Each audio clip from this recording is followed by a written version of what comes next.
Quoi?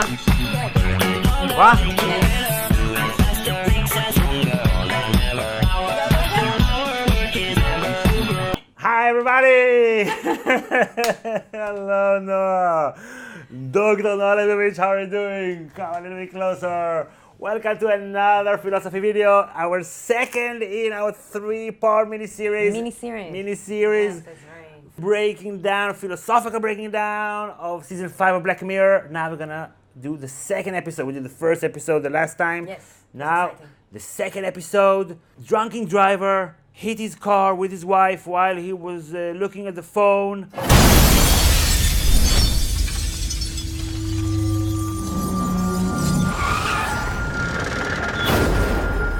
In one of these Facebook similar apps, and he feels guilty. Everyone felt sorry for me, Mr. Tragic. Even our parents. Yeah. And he wants to talk to this Mark Zuckerberg, non-douchey Mark Zuckerberg character, to tell him. It was me, I was driving, it was my fault. I never told anyone before because what good would that do? But I thought I could tell you, if I could get you to listen. But you share it a little bit with me. It goes a long way to get this Billy Bauer on the phone in order to tell him, you should know, it's my fault. And I feel so guilty about it, but it's also your fault. Yeah, it's passive-aggressive. Yeah. I just want to call you in the middle of this retreat before I kill myself to tell you. Yeah. But it's my fault. And I have this hostage little Yes. intern. Yeah, don't worry about it, it's my fault.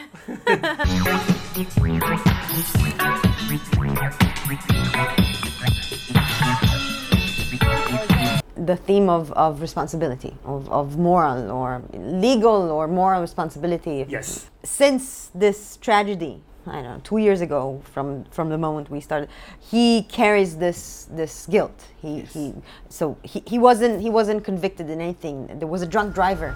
So legally, the drunk driver gets the blame, gets the hit, right? And socially, everyone feels sorry for him. Even his wife's mom. The entire episode, we think, is about how Billy Bauer is responsible because he's been working on it to improve it in such a significant way, taking advantage of human frailties and weaknesses to make us addicted to this. And then, I can't help it, it's been worked on by these incredible AIs to make my brain succumb to this pressure. So I think this is his point as well. I mean, it's not a coincidence, of course, that he wants to talk with Billy Bauer because he wants to confess, but he wants to confess to someone that he thinks shares this responsibility. And now the interesting question is, obviously, if you drive a car and you check Facebook and you don't pay attention to the road and you hit someone, obviously it's your fault. But now there's another question about, but is it just your fault? Social media, but not just social media, many sites on the internet, they are designed in such a way to make you stay as long as they can. And they pour millions of dollars into making it this way. Exactly, and as you said, AIs, technology, sophisticated machine design, learning, whatever, and to make you stay as long as you can and not leave it. So who is to blame? I mean, how much can we assign responsibility to the person who is just, succumbing to this temptation?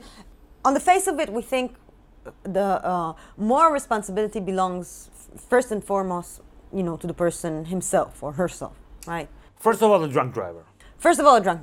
He hit another car because he was under a certain influence. Addictive influence. Yeah. The reason we think he's to blame is not because the way he drove, but because he drank before, whilst knowing that that he shouldn't do it. He shouldn't have bring himself to this situation in which his consciousness is compromised. But I would say that the main reason that he's mostly responsible is because we don't know him. He's not part of the story. Yeah, he's not part of the story. Okay. But usually we think the responsibility belongs to the person himself. But there are also contexts in which we say, okay, we wouldn't assign responsibility to someone who was under hypnosis, right? So say someone hypnotizes you and makes you hit someone else. So you didn't do anything, right? It's not your choice, it's not your responsibility, it's the hypnotizer responsibility. What about sleepwalking? If you're sleepwalking and you do something while you're sleepwalking. Exactly. So you're not you never made a conscious, well-reasoned choice. Right, but then are you responsible for all kinds of economic decisions that you, buying stuff that you don't need and you can't afford because the entire system is rigged and is made up in order to make you do this? Great question. So, yeah. So. Or whatever, you eat stuff that is unhealthy, but this is it's a feature, not a bug. Yeah. These companies rely on deep science and pure science to understand how we're attracted to food and how they can make their foods attractive to us. The result? Carefully engineered combinations of salt, sugar, fat, and chemicals deliberately designed so you can't eat just one. In a way, this is what they expect us to do. This is what they want us to do. So how can you blame us or anyone for using this tool the way it was designed? The way it was designed to be used. And you know what? So it's there was now an article, a big article on the New York Times that has gotten a lot of traction, and it's actually kind of old news if you're into YouTube, but now it's coming to mainstream. How YouTube is radicalizing people into the alt-right, and there's like a whole the way the algorithm works, that it gets people there. How does a liberal young man become a follower of the alt-right? You're about to meet a man who says he was radicalized by alt-right figures via their persuasive YouTube videos. Well, it was mostly due to the people that I was listening to. The people that I was listening to were selling me a narrative that, cultural Marxists and, immigrants and Muslims and basically liberals were trying to destroy Western civilization. Who is responsible? In YouTube, they were struggling. Is it our responsibility that the algorithm is designed in this way? And they took part of the responsibility and changed part of their algorithm. But is it the personal, the specific person's fault that he has become racist, or was he radicalized? Okay, what does it mean being radicalized? In my opinion, radicalization, it's a public health crisis. And we really need to fix this public health crisis through education, through fixing people's communities, and through providing mental health support I didn't have growing up, and is what led me down this path. Yeah, so it's very interesting because this is taking it actually a step further. It's not exclusively our responsibility if we check Facebook, because we know that these platforms are designed to make us stay, but at least about our opinions, we think, oh, this is something that totally belongs to us. But now, what you said, maybe my opinions, my political, my social opinions are also designed by the content I consume on the internet. I read all these fake news. I thought that in the pizza parlor there was this guy who came up with a gun into a pizza parlor because he believed that Hillary Clinton and her chief of staff John Podesta were running a pedophilia ring from the basement. He went there with a gun. So I think that the interesting question is exactly the scope. What's the scope of responsibility? Personal responsibility. Personal responsibility, but also at some part, this Billy Bauer says, "You're right. I'm sorry. This has gotten out of hand. Yeah, it's not my fault. They've taken away from me. It's like a machine. It's like a machine, exactly. But so, if we thought that this social media, this Facebook counterpart or whatever, is identical to Billy Bauer, it's not identical to Billy Bauer. Right. So we can't. He can't stop it. He says he can't stop it. So there's no one person that you can point to and say, you are Facebook or you are. So now, who is the subject of this responsibility?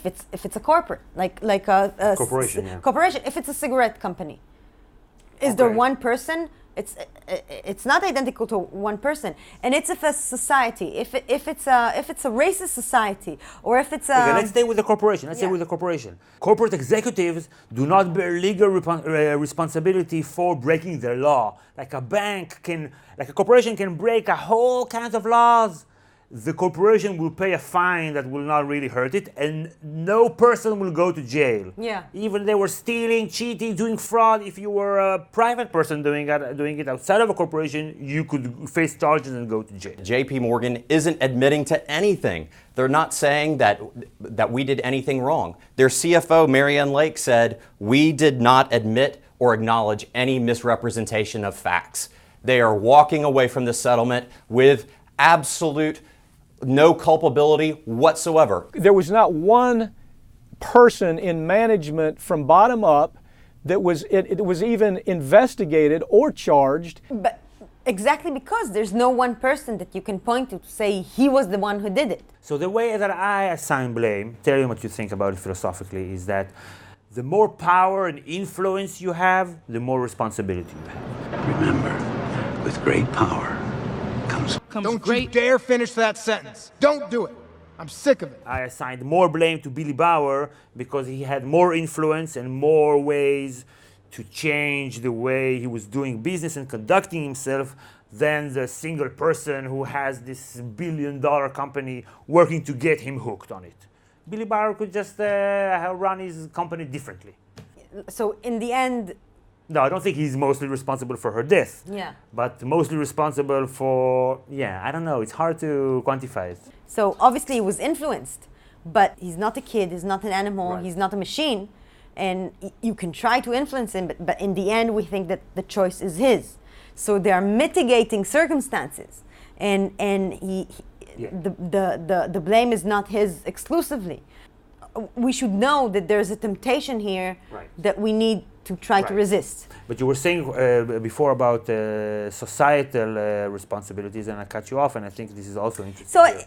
So there are two different questions. One is like how the mitigating circumstances and like who is to blame. But the different question is how can you assign responsibility to something that is not a person? So how can you assign responsibility to a corporate when the corporate is not identified with a single person? And the same question goes to a society. Right. Like, if you go to a society that is more conservative, you assign less blame to a person who is sexist.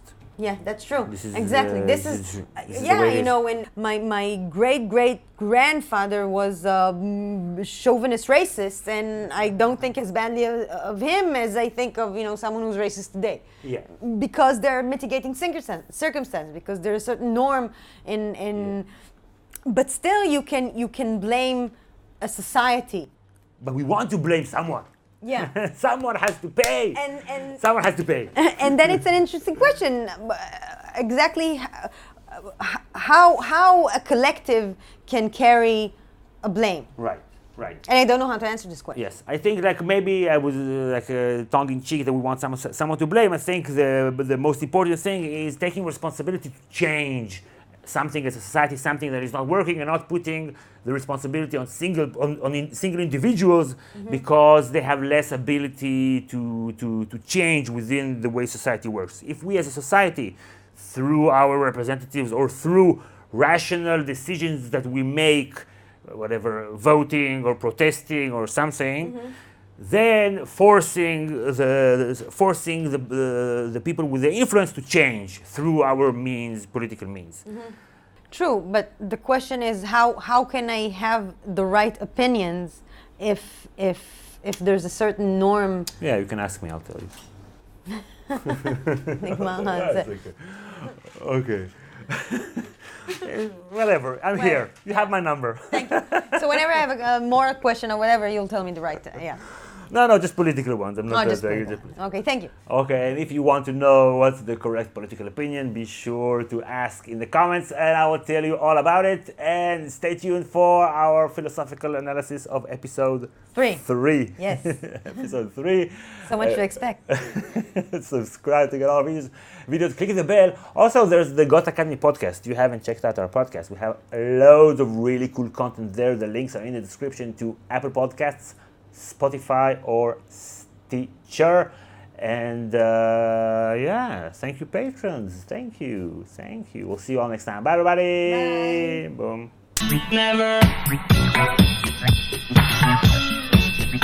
Got Academy is sponsored by our patrons.